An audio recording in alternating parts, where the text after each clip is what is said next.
É isso aí, gente. Estamos de volta, né? Rapidinho, nosso último bloco do programa de hoje passou rápido, né, gente? Olha, o programa quando tá com muita notícia é assim mesmo, né? A coisa vai, né? A semana tá começando, tem um monte de expectativa aí. Espero que ela seja uma semana bastante proveitosa para você. Espero que ela seja realmente uma semana muito feliz. E a gente segue aqui à tua disposição. Rapidamente, eu queria agradecer as pessoas que estão participando aí pelo Facebook e pelo WhatsApp, principalmente pelo WhatsApp, né?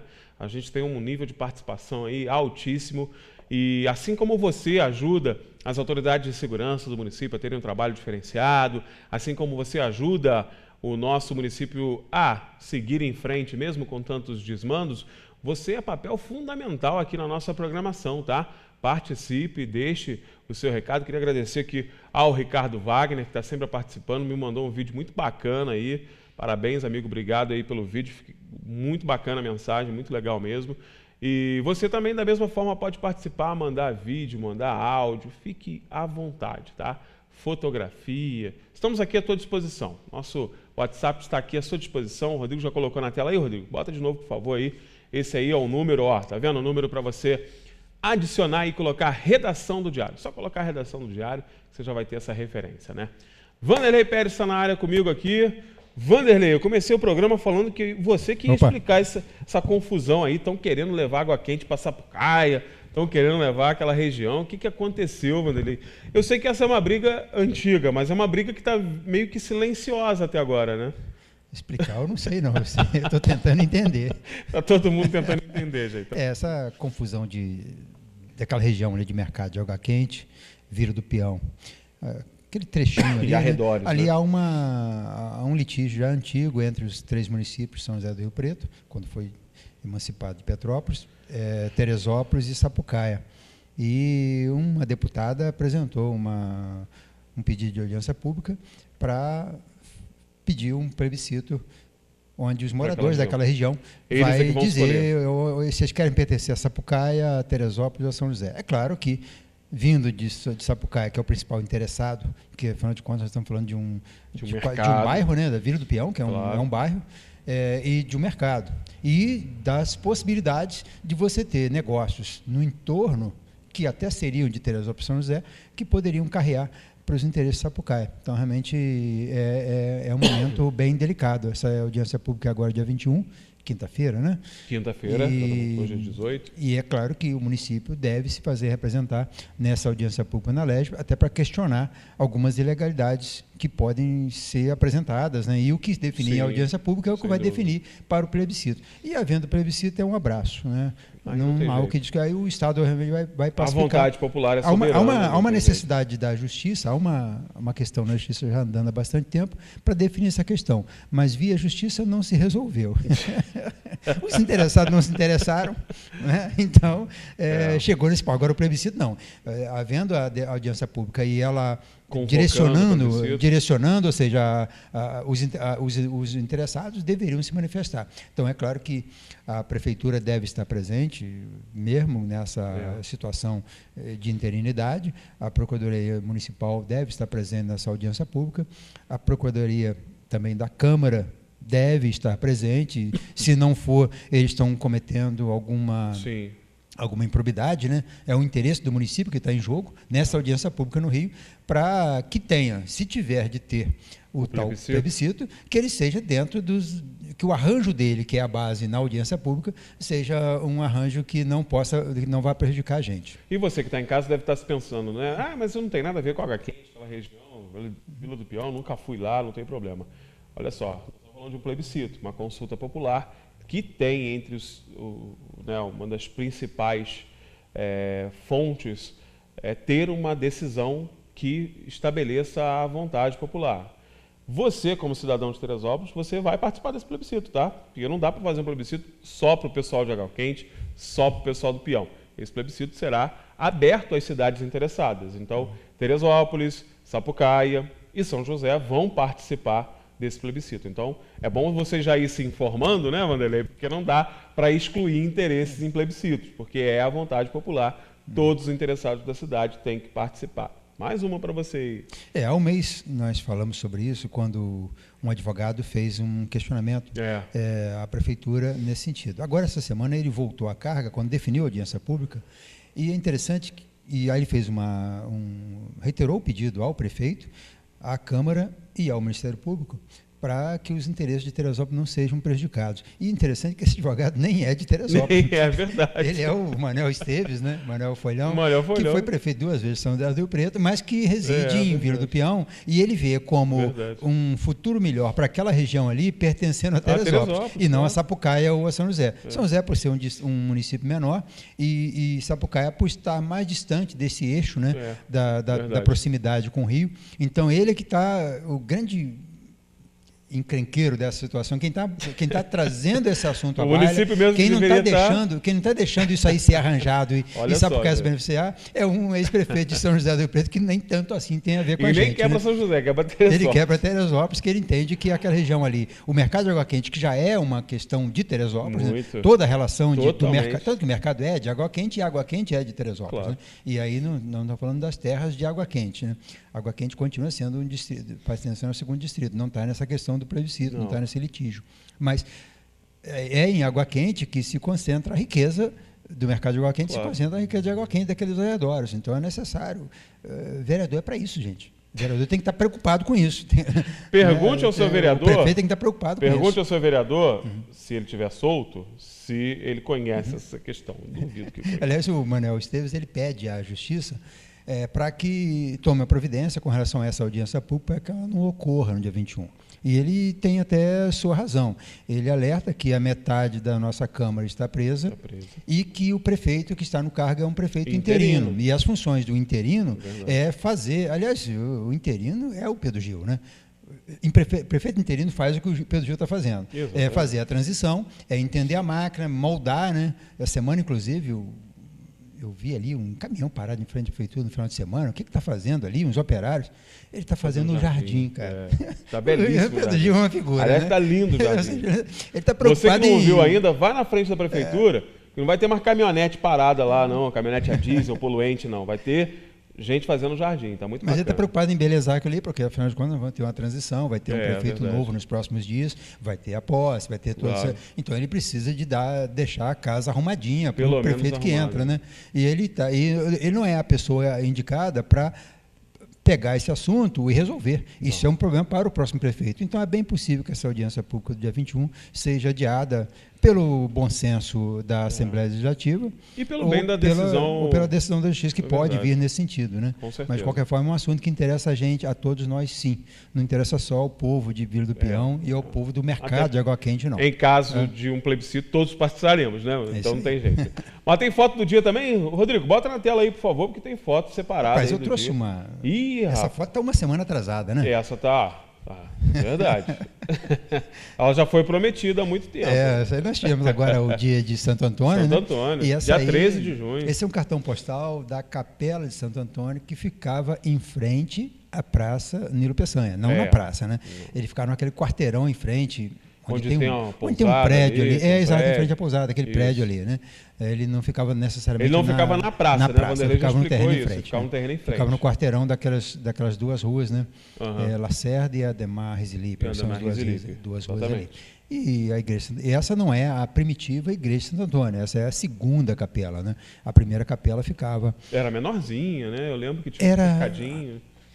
Não, nesse local é a mesma capela, mas a capela primitiva de 1855, da freguesia, ela era uma construção que nem fotografia restou dela. Nem tem fotografia, eu não encontrei nenhuma ainda. Uma muito distante, mal dá para identificar, publicada no livro Colonização de Teresópolis, mas de qualidade ruim, e que não identifica a capela em si. Mas ela durou também muito pouco tempo, foi construída em 1855 e em 1876 já tinha sido desativada. Durou 21 anos, cerca de 20 anos. Não peço jornalista para fazer conta, né? Pedir para jornalista fazer conta é um perigo. De 55 a 76, então são 21 anos. Tire as suas conclusões aí. E nesse período de 76 até cerca de 1900, a Igreja do Alto ficou sem o bairro do Alto, a igreja ficou sem sede. Sim. E a sede foi junto, né? A matriz de Santo Antônio veio então para a Capela de Santa Teresa na Várzea, e depois, cerca de 1900, a gente tem que definir esse ano bem, mas possivelmente em 1902 a 1903, foi construída essa capelinha aí em frente à Praça do Gindabloch, a Praça Danilo Peçanha. E ela durou ali até os anos 30. Até 33, quando apareceu um cara bacana e deu aquela capela, doou aquela capela, o Sloper, né? Sloper, o inglês. Aliás, nós estamos aí nos 200 anos da colonização inglesa. Aliás, amanhã é nosso tema aqui, tá, gente? Porque a colonização inglesa, como eu já tinha adiantado, amanhã nós vamos falar de um festival gastronômico, né? Que tem a mãozinha, inclusive, do Vanderlei aqui na sugestão do tema, que terá como tema essa questão da colonização dos ingleses, né? A chegada dos ingleses a Teresópolis e como eles modificaram, inclusive, a nossa gastronomia, né, Vânia? A Vânia está muito empolgada. Nossa, está todo mundo empolgado. E a Vânia me pediu essa contribuição. Ela perguntou se eu acharia uns 5 ou 6 ingleses, ou 10 ingleses. Eu falei, eu vou tentar. E arrumamos mais de 20. Mais de 20, né? E ingleses interessantes, né? Aí eu estou levantando alguns documentos para encontrar informação, e eles certamente que vão fazer alguns pratos com o nome desses ingleses, e é necessário que se fale um pouquinho desses ingleses também, né? Parece que vai ser um evento muito interessante.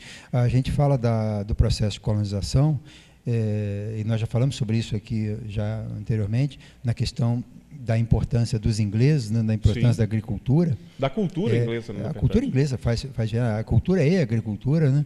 Então nós temos aí uma influência muito grande dos ingleses no processo de colonização. Talvez seja o município do Brasil onde houve maior influência, porque nós estamos falando de 1808, né? A chegada da família real no Rio de Janeiro, abertura dos portos em 1811, e os ingleses vão povoar o Rio, né? Não estão indo para o sul nem para o nordeste, eles estão vendo aqui no Rio. E aqui vai ter uma colônia de ingleses aqui em Teresópolis, com o George Marsh, com o John Taylor e com vários outros ingleses, Lynch, outros ingleses influentes daquele período, né? De 1818 até cerca de 1840, 1850. Só que nesse período onde o mundo está descobrindo o Brasil, né? A gente fala que o Brasil foi descoberto em 1500, mas não é verdade isso. O Brasil foi descoberto em 1808. Chegada da família real é que muda tudo, porque de 1500 a 1800 o Brasil era apenas um terreiro, um quintal de Portugal. Era né? hortinha de Então não Portugal. podia ter nada aqui, era só para tirar madeira e tirar ouro. Entendeu? Não tinha nada além disso. E quando chegam os ingleses, eles vão impor, então, a sua cultura e a sua agricultura. Tanto que Teresópolis era uma área de plantação de batata inglesa. Então, hoje se planta batata em vários lugares do Brasil. Teresópolis não se planta mais, né? Mas nós focamos muito mais no legume, nas verduras.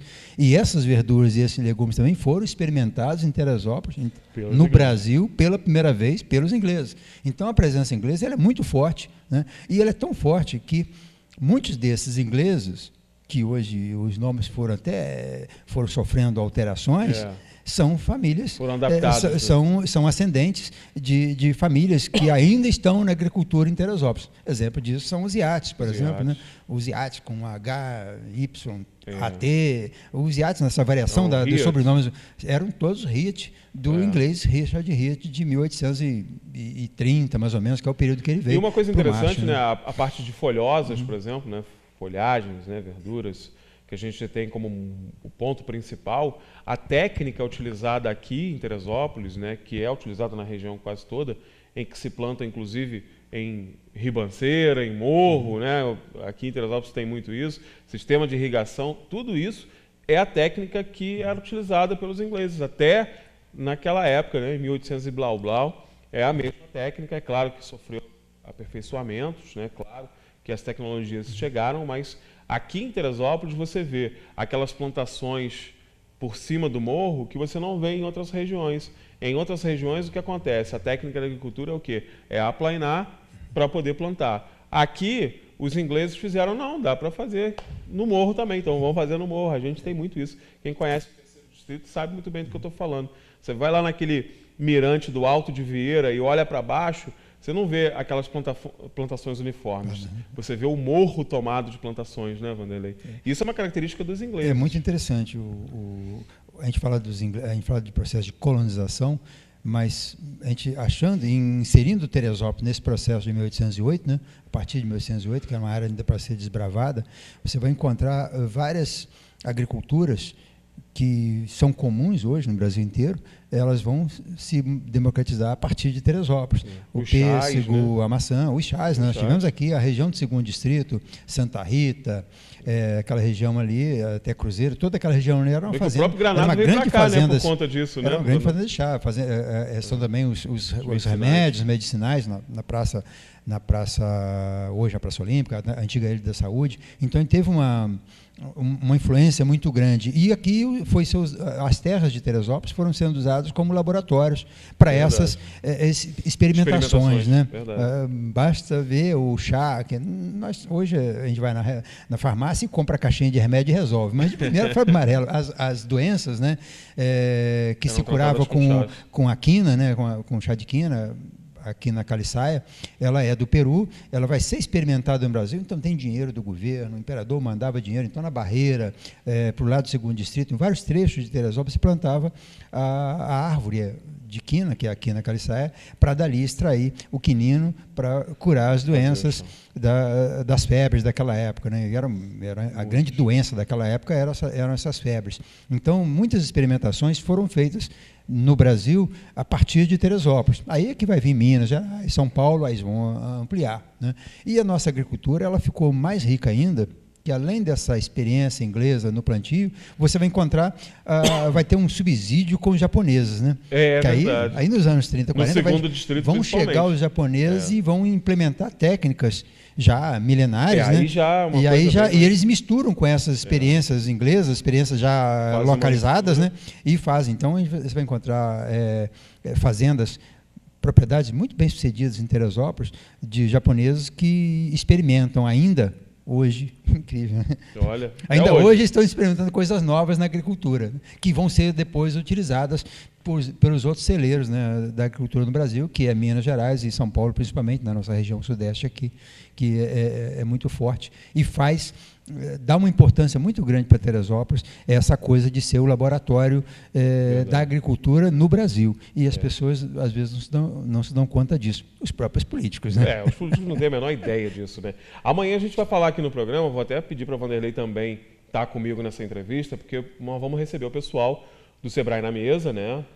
Que é o ponto principal aí da construção do polo gastronômico. O pessoal do Sebrae vai estar comigo aqui amanhã. Nós vamos trazer o pessoal dos restaurantes, a Vânia, né? O pessoal que está organizando esse festival, porque vai ser muito legal, gente, porque a gente vai ter um pouco dessa história rica que você está vendo nos pratos transvestidos aí, né?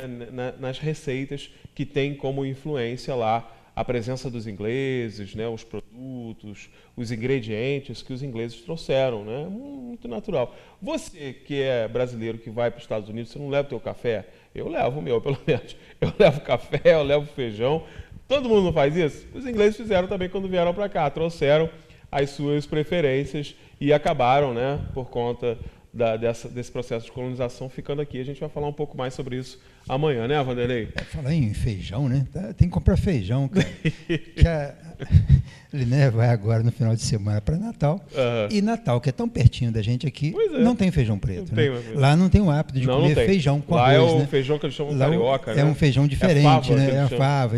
A forma de cozinhar, inclusive, é diferente. Você vê que esses costumes eles que nós temos aqui. Salada, né? A gente quem não sai muito dessa região, da região sudeste, né? Quando você vai um pouquinho para o sul ou para o nordeste, você vai encontrar culturas diferentes dentro de um próprio país. Né? Imagina a diferença que faz você assimilar a cultura de um outro país, que é o que aconteceu com o Brasil, né? Que é a partir de Teresópolis com a chegada dos ingleses. A mistura é muito maior, né? É muito rico, né? E ele quando vem para somar, né? Quando o processo não é um processo de aculturamento, é um processo de soma, né?